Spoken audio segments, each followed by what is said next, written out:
This is the WWE Raw March 17, 2025 full show results video which takes place at Forest National in Brussels, Belgium.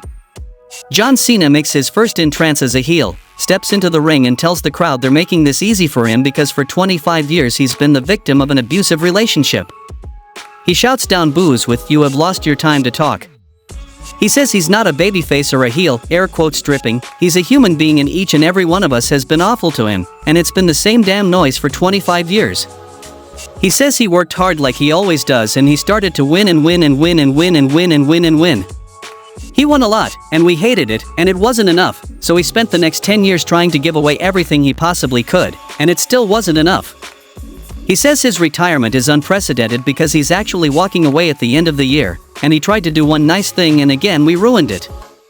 We want Cody Chance Erupt and he takes issue with this as well, calling him the brand new shiny toy as we put him to pasture and again we prove his point. He says he's breaking up with us whether we like him or not, we're dumped. He doesn't need us anymore, he doesn't care about us, and we don't matter to him and there's no noise you can make, nothing you can do, because you know he's right and you know you're wrong. American Nightmare Cody Rhodes makes his entrance, and says it's not Kid, it's WWE Champion, and he asks John who the hell he is. Where's the guy on the shirt? Well, this better not show up at WrestleMania, because if it does, he runs it over and runs it out because he took its best shot and it wasn't good enough, and he'll retire it early. So go find John Cena so he can wrestle him at WrestleMania 41. Cody leaves to the tune of the crowd singing his name while Cena stands expressionless in the ring and then drops the mic before leaving himself and taking his towel with him. Then we saw a no-holds-barred match between Ludwig Kaiser vs Penta, and the result of this match was Penta defeated Ludwig Kaiser by pinfall with a Penta driver on a chair. Post-match, Penta is interviewed in the entryway. He says that the Penta new era isn't alive only in Europe, but on every continent in the world, so he's going after the Intercontinental Championship next. He says he doesn't care what he has to do, he promises he's gonna win the title because he's Penta and he has Cero Miedo. Back from the commercial, Liv Morgan wishes Finn Balor luck in his title match tonight and Finn wishes her and Raquel luck in both of their next matches. Dominic Mysterio arrives at the clubhouse and Balor thanks him again for getting his title match. Mysterio says he's been talking to some people and he has an idea, he thinks he's found the perfect person to add to Judgment Day. Finn barks out who, and he says Penta would be great. Finn berates him for going behind his back and scouting a guy who just said he's going after the Intercontinental Championship and calls Dom a snake and storms off. Mysterio says he didn't know Penta was gonna go after the title and Carlito asks him if he even watches the show. The next match happened between Dakota Kai vs Ivy Nile, and the result of this match was Dakota Kai defeated Ivy Nile by pinfall with GTK. Back from the commercial, Adam Pearce is in the ring to preside over a contract signing between Bianca Belair and Io Sky, both of whom are already present in the ring. Io begins by saying no one will ever disrespect her again because she's the WWE Women's World Champion, and after WrestleMania she'll still have the title, and she signs to the tune of "You Deserve It" chants from Brussels. Belair says she has all the respect in the world for Io and last week she gave her a pass, but she needs to know she's not going to let her put hands on her without paying for it again. She says she's gonna win the title and she signs and Pearce says it's official and thanks them both for being professional about it. Rhea Ripley makes her entrance and Rhea asks what they're doing here and she's not gonna sit back and do nothing about Io slapping her in the face, unlike Bianca. Belair says she had a contract to sign and Ripley says she had no business being out there for her title match and she's just out here to watch and Bianca says she'll just be watching WrestleMania then. Adam tries desperately to keep Sky from getting involved but she goes around the other way and a brawl breaks out. Rhea quickly gets the better of them and Rhea Ripley powerbombs Io into Bianca on the table. Rhea picks up the contract and signs it, which makes no sense, and leaves with the contract, Pearce chasing behind her. Main event Jey Uso is in the bowels of the arena cutting a promo and says he's been doubting himself lately so he flew halfway around the world to kick Austin Theory's ass. Gunther confronts him and Pearce appears with security and they barely manage to keep a brawl from breaking out.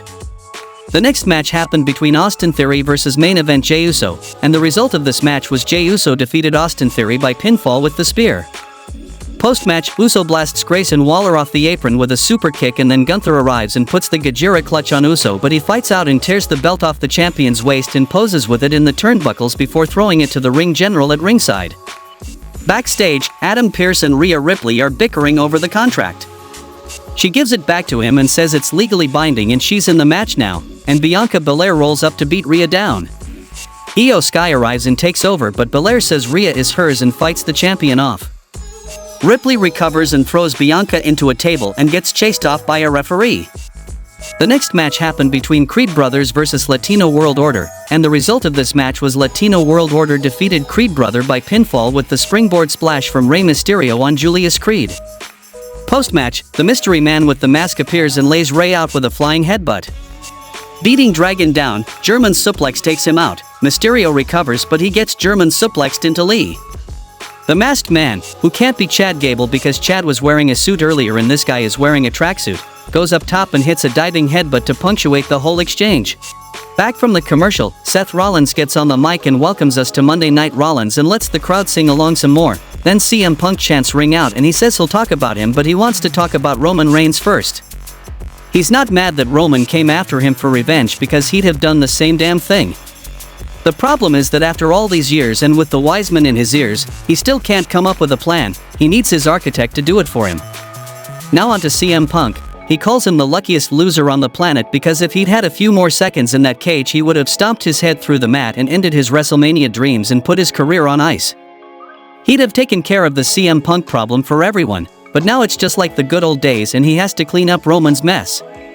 It just so happens that his two favorite people are going to be on SmackDown this Friday and he wishes they were here tonight, but he's been thinking, why should he let them boys have all the fun? Anyway, that's Friday. Today is about Brussels and they've been a hell of a crowd all night long, so he asks the crowd to sing him out. AJ Styles is interviewed backstage and says Logan Paul doesn't belong on the roster, but then Karrion Kross rolls up and pouts when AJ says he doesn't want to deal with him, but Styles relents and hears him out. Karrion says maybe he's not mad at Logan Paul so much as he's mad at himself for taking 16 years to make it to WWE. Styles says he sees what he's doing and it's not gonna work, and he leaves. Kross puts an arm around Scarlett Bordeaux's shoulder and says he thinks it's working. In the main event of the show, we saw a match between Bron Breakker vs Finn Balor for the WWE Intercontinental Championship, and the result of this match was Bron Breakker defeated Finn Balor when Dominic Mysterio intervenes, but as he knocks Breakker down he accidentally crotches Finn in the turnbuckles, and then Bron hits a spear, retaining the WWE Intercontinental Championship. Post-match, Dominic Mysterio and Colon attack Bron, and then Dominic goes and grabs the Intercontinental Championship from ringside and Penta arrives to even the odds. Super kicks send Dom packing and knock Carlito down, and Breakker takes Colon out with a spear. Penta confronts Bron Breakker while holding the title and shoves it back in his chest before throwing the Ciromito up, and the show goes off the air. How much you would rate this week's Monday Night Raw?